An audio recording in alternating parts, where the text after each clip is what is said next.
je mesto gde se pripremam za dan koji je predam. Volim da šetam i da razmišljam.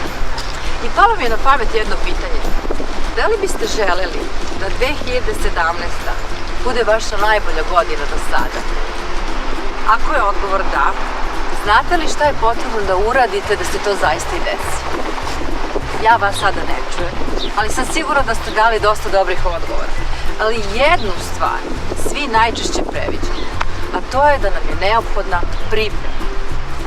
Ako želite da naučite kako da se pripremite za bilo koji kreativni misaoni proces, pa tako i za kreiranje svoje najbolje godine do sada, dođite na radionicu 17. decembra. Družit ćete se sa mnom i sa članovima Motiv tima i kreirat ćete svoju najbolju godinu do sada. Čekamo vas!